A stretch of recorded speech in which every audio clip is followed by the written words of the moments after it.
Hola, soy Rodrigo García. Bienvenidos a un episodio más de Abogacía Trabajando. El día de hoy estaremos conversando con Elba Gutiérrez, quien es una abogada pro bono, experta en temas de migración y asilo, sobre las estaciones migratorias, qué son y qué cambios se deben hacer. Acompáñenme.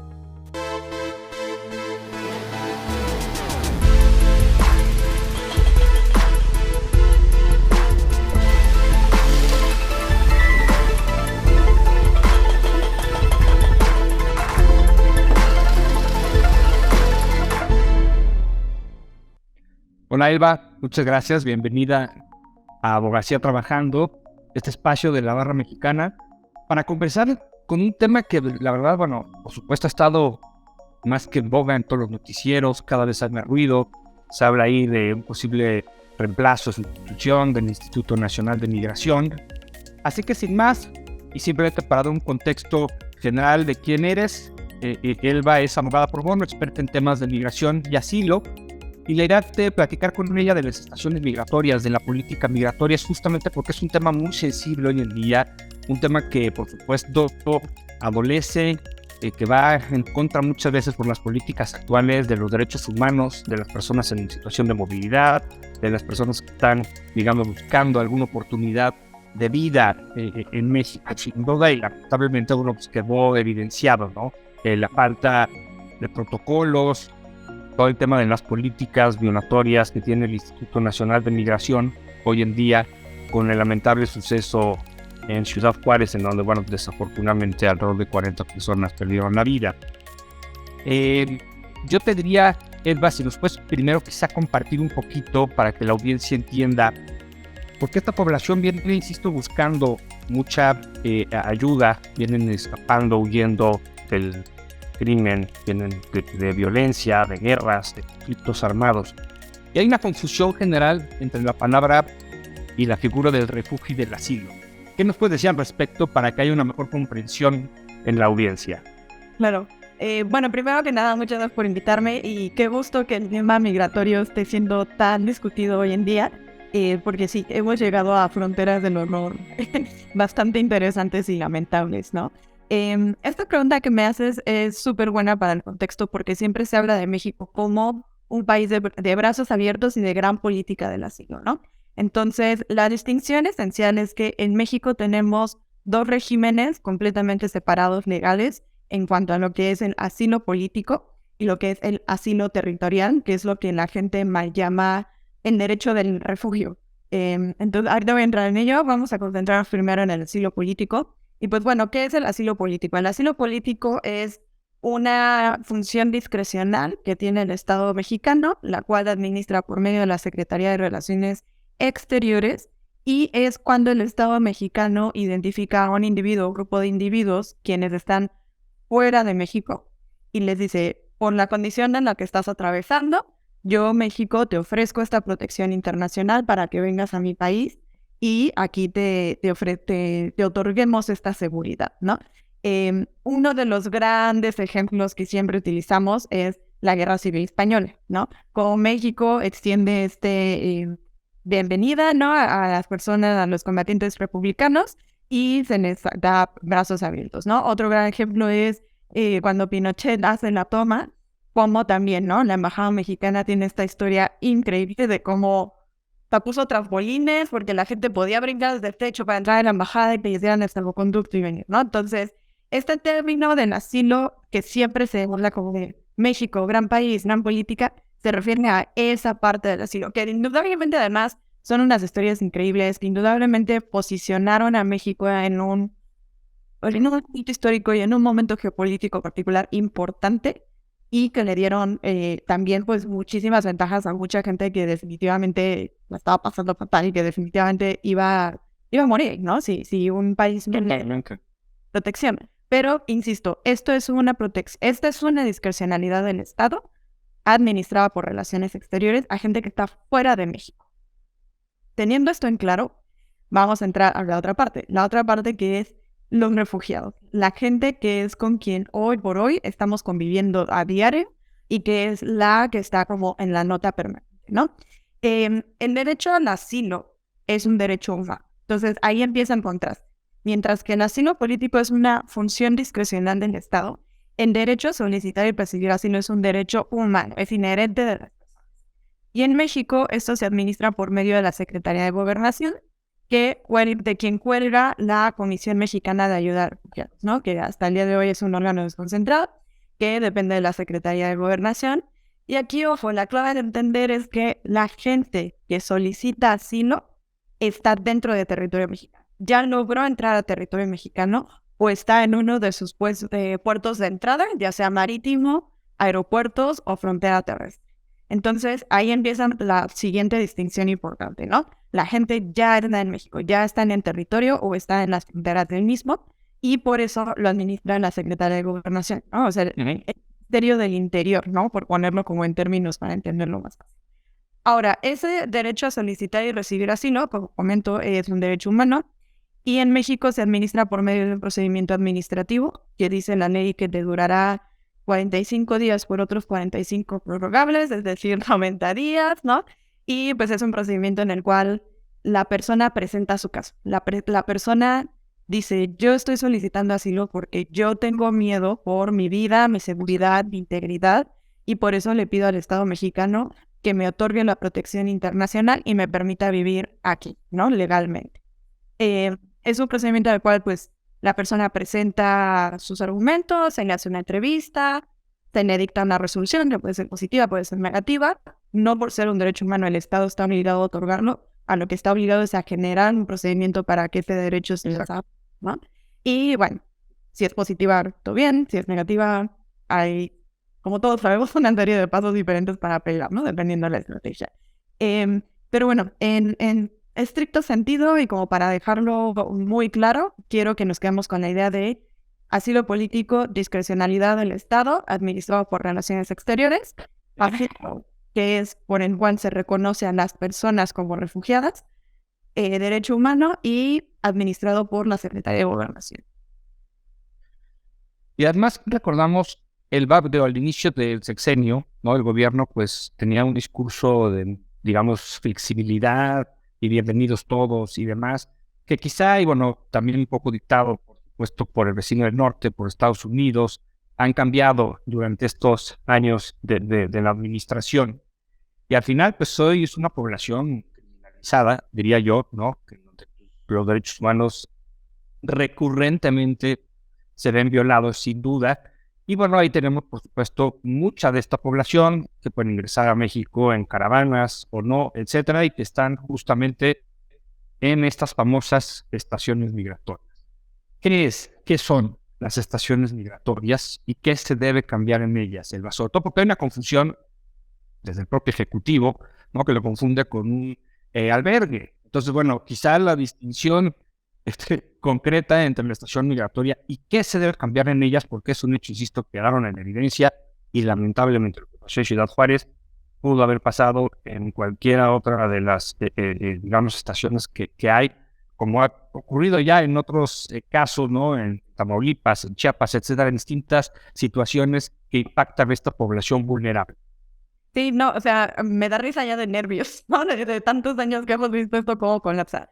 Antes de entrar al tema de estación, yo nada más quisiera como dar un pasito atrás, Rodrigo, para que en un contexto más amplio, que es esencial en lo que tú dijiste, en la política migratoria de México, cómo se dicta. Y creo que algo que hay que entender es que México ha cambiado su naturaleza a lo largo de los años.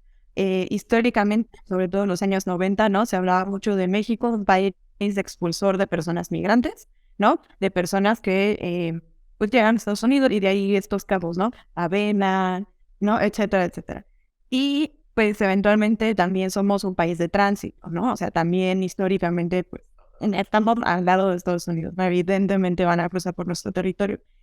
Pero aquí la clave es que México, a partir de pues el periodo presidencial anterior en Estados Unidos, se vuelve un país destino, ¿no? Entonces entramos en una tercera categoría. Somos expulsores, somos tránsito y somos un país destino completo. Hay personas cuya ruta migratoria culmina en México, punto, ¿no? Ya no les va a cruzar a Estados Unidos. Hay también, o sea, me han tocado clientes de cada lugar del mundo que cuando les pregunto, ¿y por qué México? Me dicen, ¿por qué soleado? Y la gente es buena onda. Perfecto, ¿no? Entonces, es un lado como que también tenemos que empezar a poner en el discurso público, ¿no? Eh, Cambió nuestra naturaleza, cambió y eso es esencial para entonces replantearnos y reentender cuáles son nuestras políticas migratorias, ¿no? Sí. Ahora, también para poner en contexto otra cosa que tú mencionabas y que es esencial aquí, que es las razones de la migración, ¿no? Las razones de la migración en un como discurso generalizado siempre se hablan de económicas, ¿no? Siempre se habla de la pobreza y buscar trabajo y entonces, ¿no? Pero la realidad es que las razones de la migración son multifactoriales. Son multifactoriales en tanto a que una sola persona puede estar viviendo varias de las situaciones por las cuales quiera huir. Correcto. Entonces, claro, a lo mejor estoy buscando trabajo porque mi precariedad económica me orilla a necesitar más dinero, pero también soy precaria económicamente porque resulta que tengo una pupusería en El Salvador donde me cobran uso de suelo las maras. Entonces ya no es nada más no vendo suficientes pupusas, es porque estoy siendo víctima de extorsión, ¿no? Y a lo mejor también porque hay una epidemia durísima de Zika, ¿no? Entonces ya también estamos hablando de salubridad, ¿no?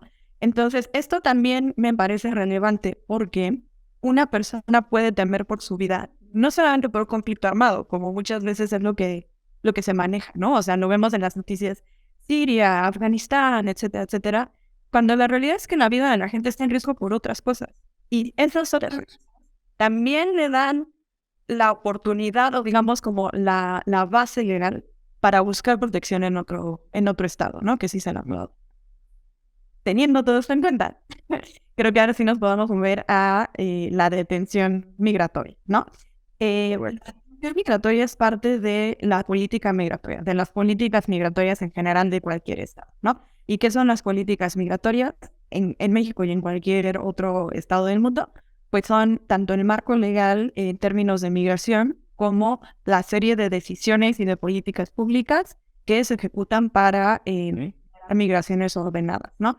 Que ese, pues es ser igual acorde con Naciones Unidas en lo general, ¿no? No queremos limitar la migración, sino que queramos que sea de una manera ordenada, porque la migración, digamos, no la indocumentada, sino la administrada por medios criminales, no como los polleros.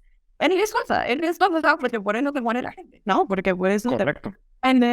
etcétera, etcétera, ¿no? Entonces, el objetivo siempre es como mover esta migración a un término de ordenamiento, ¿no? O sea, fue regular, que sea ordenada.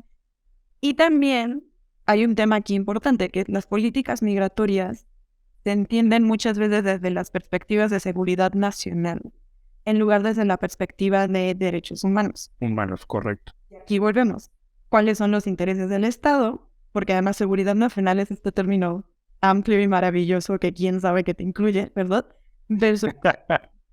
no. Y entonces, como te comento, la detención migratoria, que es pues literalmente privar a la libertad de las personas migrantes indocumentadas o en estancia irregular, es parte de esta política pública, ¿no?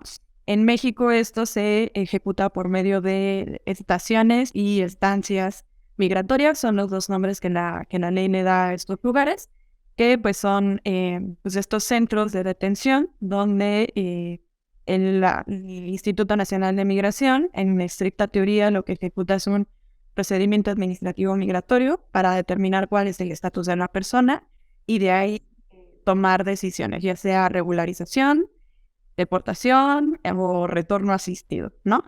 ¿Dónde empieza lo complicado? Pues es en la irregularidad de esto, ¿no? Que vienen a ser detención, o sea, no porque las detenciones estén en ley, dejan de ser arbitrarias, no. Correcto. Porque o sea, y no porque sean ilegales, son inadecuadas en términos de políticas, porque como te decía, derechos humanos versus seguridad, Estado versus, ¿no? Pero sobre todo no pueden exceder un cierto plazo.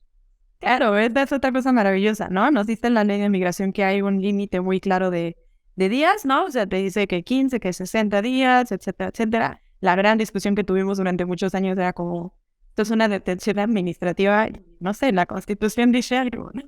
15 de marzo de eso, porque se aprueba un proyecto de sentencia en la primera sala, presentado por el ministro González Alcántara Carrancá, que dice, efectivamente, esto no puede tardar 36 horas, y además tienen el derecho a la representación legal, ¿no?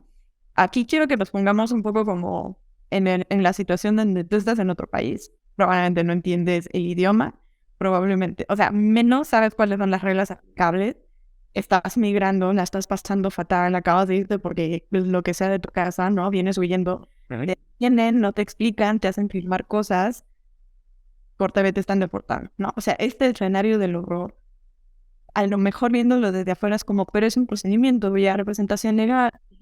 La verdad es que estando dentro es otra cosa completamente diferente. Y al final del día la detención también pues, es un castigo corporal, ¿no?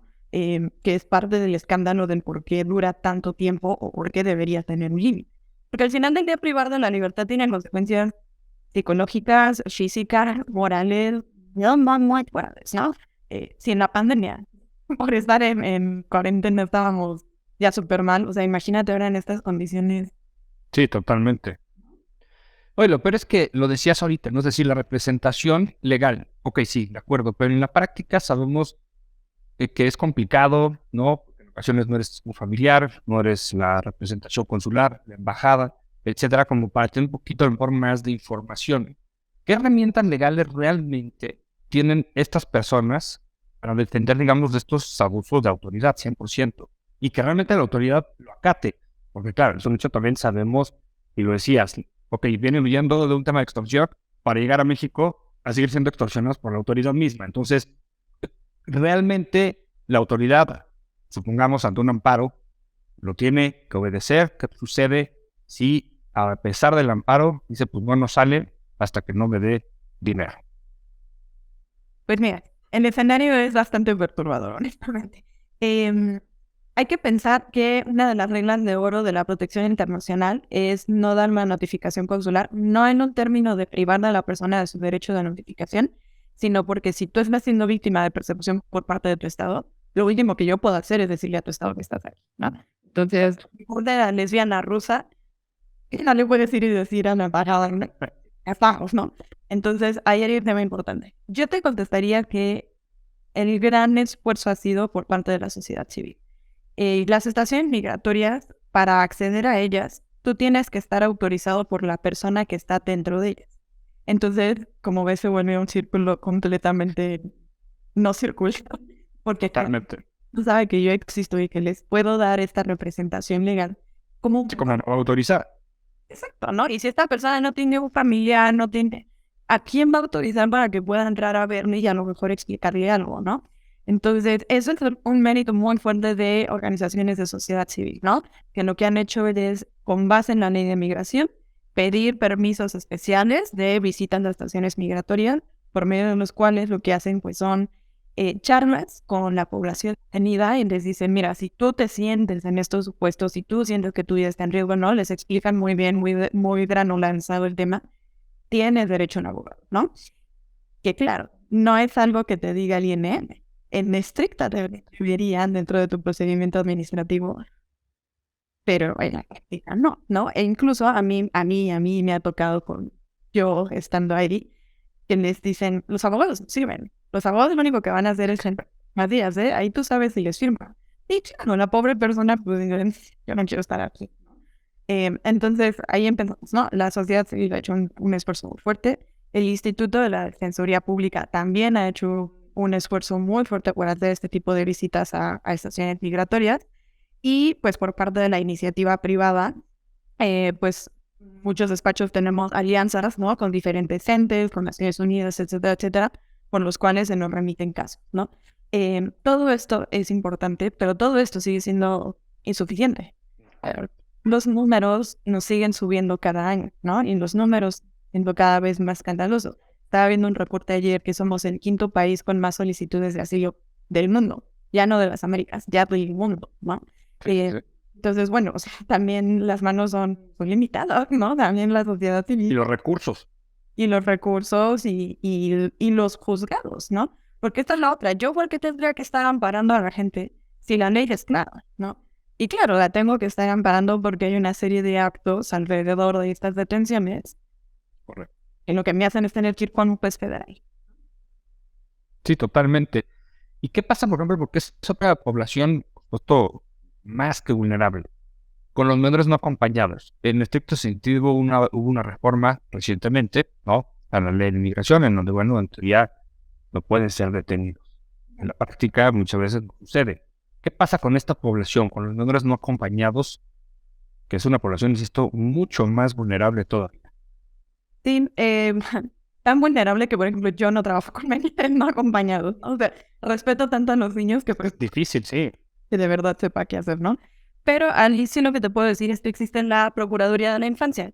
La Procuraduría de la Infancia, pues literalmente lo que hace es tener el interés superior de los menores, de niñas, niños y adolescentes, creo que es más apropiado llamarles así, em, pues como la premisa principal, y entonces lo que hacen es representarles, a veces con coadyuvancia por parte de personas que sí se dedican a la representación de niños, niñas y adolescentes no acompañados, y generalmente lo que se les hace es dirigirles a albergues del DIF.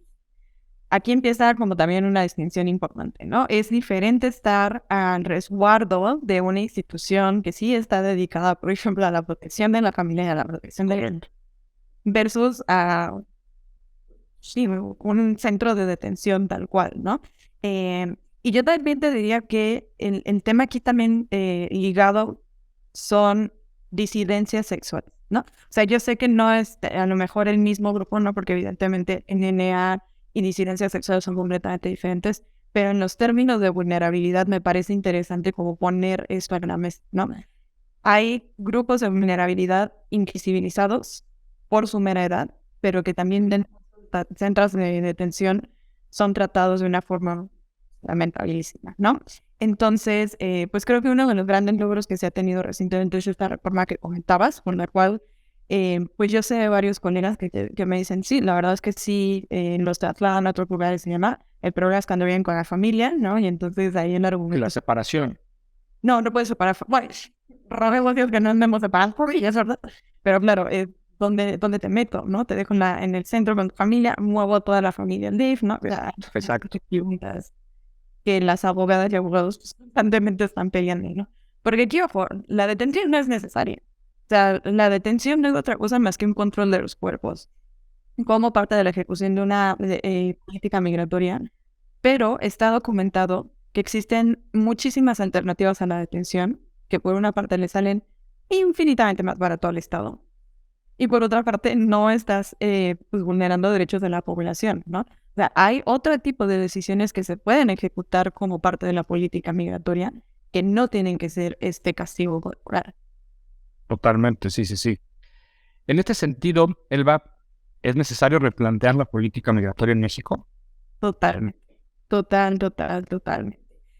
Hay que empezarlo a verlo desde una parte de derechos humanos. Como te comentaba, nos urge cambiar el enfoque de la seguridad nacional y nos urge también la noción de que las personas migrantes son monedas de cambio. Yo sé que las personas migrantes no votan. Yo sé que las personas migrantes tienen un estado de vulnerabilidad que además son proclives a la sociedad mexicana muy xenofóbica, ¿no? O sea, esta parte de ¿por qué nos ayudaríamos? Llévatelo a tu casa, ¿no? Hay Sí. cultural importante, ¿no? También. Entonces, pues digo, definitivamente tenemos que replantear la política migratoria. Creo que hay muchas áreas de oportunidad. La sociedad civil, el IFP, incluso, o sea, la iniciativa privada que va desde cámaras de comercio hasta otro tipo de entes, han hecho muchos esfuerzos, porque creo que culturalmente, poco a poco, estamos entendiendo lo que, bueno, que abríamos la plática. Somos un país de arribo, somos un país de destino final. Y está documentado que la migración genera beneficios para la sociedad que recibe. Totalmente. El sistema de pensiones europeo está completamente sostenido por el trabajo de las personas migrantes, ¿no? ¿Cuántos años México no se ha quejado de cómo tratan a las personas migrantes de Campos Elíseos, ¿no? O sea, las personas migrantes no solamente traen dinero, no solamente pagan impuestos y las regularizas, traen cultura, traen diversidad, traen comida rica, ¿no? O sea, el abanico es amplio. Sí, muy amplio. ¿Por qué es tan amplio como la diversidad humana? O sea, esto es parte del tema. Y la criminalización es algo que definitivamente tenemos que combatir. La xenofobia es algo que tenemos que combatir. En la cultura de integración es algo que tenemos que fomentar. Pero esto se da a partir de cambios estructurales grandes con respecto a cómo concebimos políticamente la migración, ¿no? No votan, pero no son moneda de cambio en consecuencia, ¿no? Todo lo contrario, te conviene integrarlos a la sociedad porque hay beneficios documentados, ¿no? O sea, esto no es un discurso de los derechos humanos, es un discurso económico, ¿no? Totalmente. Entonces, sí, urge esto. Sí, lo que tú dices, debe situar a la persona migrante en el centro justamente de esas políticas con un enfoque de 100% de derechos humanos. Eso es una realidad. Nos están quedando, Elba, escasos 2-3 minutos. Te pediría no que una reflexión a la audiencia justamente para hacer conciencia de esta realidad que vive la población vulnerable. Lo decías muy bien, la xenofobia, este estigma social que hay por parte obviamente de la población hacia este tipo de población vulnerable. ¿Qué reflexión dejas para hacer conciencia? Pues mira, yo creo que hay 3 partes. La primera es, pues como decíamos, la reformación estructural y política de cómo conseguir una migración. Eso es algo que se logra con voluntad política y que pues esperamos que cambie, ¿no? La otra, un segundo paso es, creo que tenemos que entender las funciones del Instituto de Migración y la Correctísimo. como, o sea, en una medida más integral, ¿no? Creo que durante estas semanas hemos hablado mucho de hay que abolir al instituto y hay que cambiarlo y demás. Esto me preocupa muchísimo porque creo que hay que refinar ese mensaje que es hay que abolir la política persecutoria y de encarcelamiento del instituto. Pero el instituto tiene otras funciones. El instituto... Muchas más. Residencias permanentes, te da unidad familiar, no, o sea, es un aparato burocrático súper complejo. E incluso mexicanos en retorno. Claro, exacto, ¿no? O sea, hay un aparato complejo que tenemos que cuidar en la narrativa, ¿no? Que tenemos que ser más críticas, que tenemos que ser como autoeducarnos más. Yo creo que el tema de la migración es algo del que todo el mundo puede hablar, pero muy poca gente sabe, ¿no? Porque es un tema de educación, es un tema de sentarte a leer y no quedarte en la nota, ¿no? Sino de entrar en las entrañas de cuál es la política, de entrar en las entrañas de cuál fue el programa sexenal, de qué dice la ley. La arqueología jurídica migratoria es, ¿no? Porque circular ese acuerdo, ¿no? Y ni modo, o sea, eso es parte de entender esto porque hacerlo tan complicado es parte de las herramientas del Estado para hacerlo entendible, ¿no? Entonces yo creo que hay que repensar al instituto de una manera más fraccionada, porque tiene cosas buenas. Hasta puedo decir que hay oficiales buenos y buenas, ¿no? Sí. Y hay que reconocerlo. O sea, hay gente que hace su chamba, pero también hay gente que no le llaman camión de bomberos en Juárez. También tenemos que regularizar ese tema. Y esta última cosa que a mí me parece que tiene que ver con pensar diferentes mundos, ¿no? O sea, creo que aceptar que esto va a seguir pasando, ¿no? O sea, esto no es una situación de una vez. La migración no va. En cambio, va a seguir y seguir y seguir y seguir. Esto yo creo que está transformando nuestras concepciones de lo que es el Estado, de lo que son las fronteras, de lo que es la protección de las personas. Y creo que un primer paso tal cual es entender que esto va a seguir ocurriendo. ¿Y qué vamos a hacer ante esto que está ocurriendo? ¿No?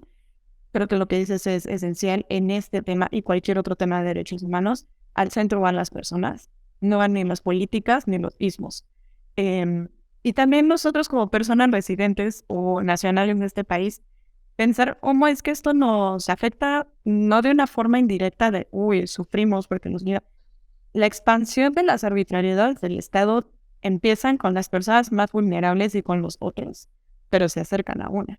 Entonces, esto no se trata de otros, ¿no? Entes, de otras personas. También se trata de nosotras y nosotros, no solamente siendo empáticos, sino también en cuál es nuestra posición dentro de esto. Perfecto, Elba. Pues muchísimas gracias nuevamente por haber estado con nosotros. Un tema, insisto, que da para muchos programas más, sin duda. Ojalá tenga la oportunidad de volver a charlar. Quizá veamos y esperemos qué sucede con este posible cambio justamente en el instituto. Y sobre eso pues podemos conversar nuevamente. Y muchas gracias a ustedes por habernos acompañado nuevamente en un episodio más de Abogacía Trabajar.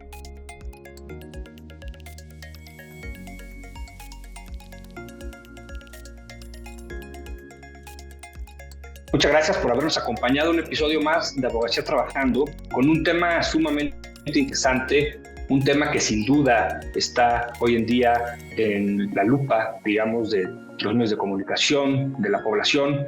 Importante, como decía Elba, previo a cualquier cambio que se pretenda hacer a una autoridad, a una institución como el Instituto Nacional de Migración, tener en claro todas las funciones que tiene. No se encargan solamente de esta parte de las personas, digamos, de la migración irregular, sino este retorno de mexicanos a extranjeros, a México. Tienen a su cargo delegaciones, subdelegaciones, todo el tema internacional en aeropuertos, puertos. Es decir, es una estructura muy sólida que se tendría que regular y revisar previo a hacer algún tipo de cambio.